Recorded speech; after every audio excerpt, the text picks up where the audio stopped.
अस्सलामुअलैकुम। मैं हूं आपकी teacher Kinsa Khan from class 6th। आज हम लोग पढ़ेंगे स्ट्रक्चर ऑफ प्लांट सेल।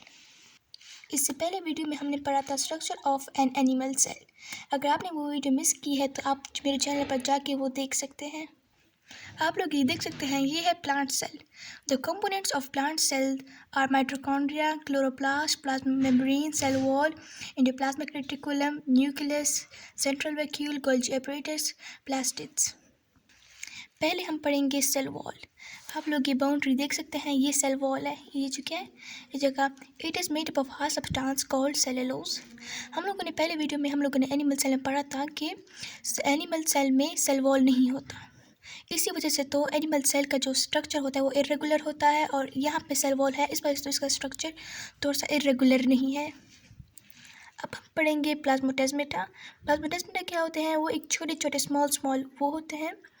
तो ये इसका फंक्शन ये है कि ये जो है ना, ये सर्टेन चीज़ों का अलाउ करते हैं। They are just like a security guards. ये सब छोटी चीज़ों का अलाउ करते हैं जो सेल की ज़रूरत के लिए होते हैं। आप ये देख सकते हैं, ये है क्लोरोप्लास्ट।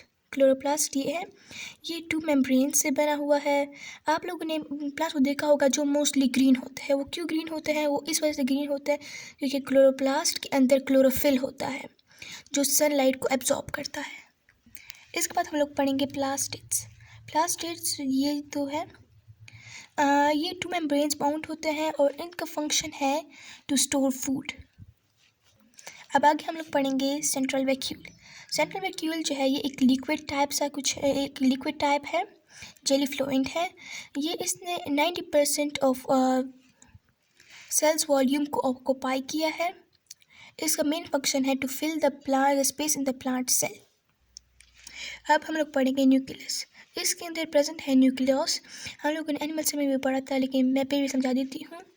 ये जो है ना, ये ब्रेन है सेल का, और इन दोनों में एनिमल वाले सेल के न्यूक्लियस में और इसके न्यूक्लियस में क्या डिफरेंस है। एनिमल सेल का जो न्यूक्लियस होता है वो मिडिल में प्रेजेंट होता है और ये साइड में प्रेजेंट होता है। अब आगे है माइटोकॉन्ड्रिया। हम लोगों ने प्लांट्स एनिमल सेल में पढ़ा था, और मैं फिर भी अभी भी समझा देती हूँ। ये जो है, ये प्लांट सेल में मौजूद होता है और एनिमल सेल में मौजूद होता है। ये 2 मेम्ब्रेन्स हैं, आउटर और इनर, और इसके अंदर एक लिक्विड सा फ्लोइंग सब्सटेंस प्रेजेंट है जिसे कहते हैं cristae. And mitochondria is the powerhouse of the cell that provides energy to the cell. अब आगे हम पढ़ेंगे Golgi apparatus। Golgi apparatus is made up of flattened stacks, और इसके अंदर एक माइटोकॉन्ड्रिया की तरह एक लिक्विड प्रेजेंट होता है, और इसका डिफरेंट नाम है माइटोकॉन्ड्रिया वाले से। इसका नाम है क्रिस्टनाई, और ये भी एनिमल सेल में मौजूद होता है और प्लांट सेल में भी मौजूद होता है। अब हम लोग पढ़ेंगे राइबोसोम्स, जो एनिमल सेल में मौजूद होते हैं और प्लांट सेल में मौजूद होते हैं। ये नेटवर्क है सेल का, और ये पूरा प्रोटीन से बना होता है। ये प्रोटीन ट्रांसफ़र करता है ऑर्गेनेलीज को। अब आगे हम लोग पढ़ेंगे cytoplasm. Cytoplasm is jelly fluid substance जो एनी प्लांट सेल में मौजूद होते हैं, और सारे ऑर्गेनेलीज जो है ना, ये साइटोप्लाज्म में मौजूद होते हैं। अब हम पढ़ेंगे रफ एंडोप्लाज्मिक रेटिकुलम।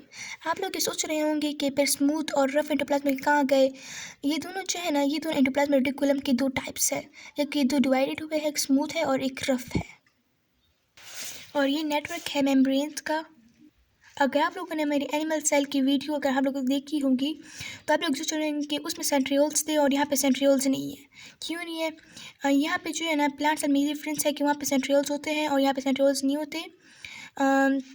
और वहाँ पे जो सेंट्रियोल्स हैं ना, ये हेल्प करते हैं, एनिमल सेल में हेल्प करते हैं सेल डिवीजन के लिए, और यहाँ पे ये वो नहीं प्रेजेंट होते।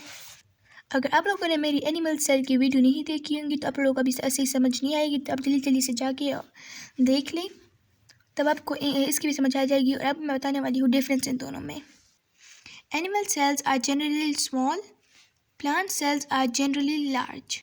एनिमल सेल्स जो है वो साइज़ में छोटे होते हैं, और प्लांट सेल्स जो है वो साइज़ में बड़े होते हैं।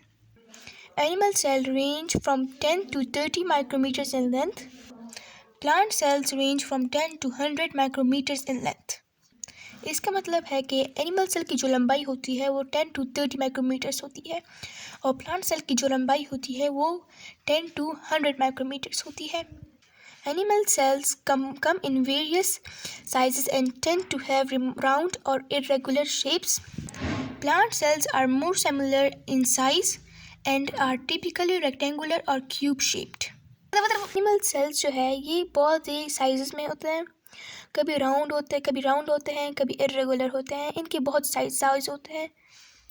और प्लांट सेल्स के जो शेप होता है वो ज़्यादातर सेम साइज़ का होता है और कभी रेक्टेंगुलर भी होता है और कभी क्यूब भी होता है, मगर तकरीबन सारा सेम होते हैं, सेम सेल्स होते हैं।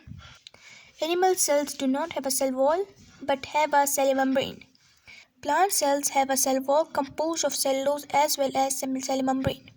Animal cells में cell wall नहीं होता और but cell membrane होता है। Plant cell में cell wall होता है, cellulose as well as cell membrane भी।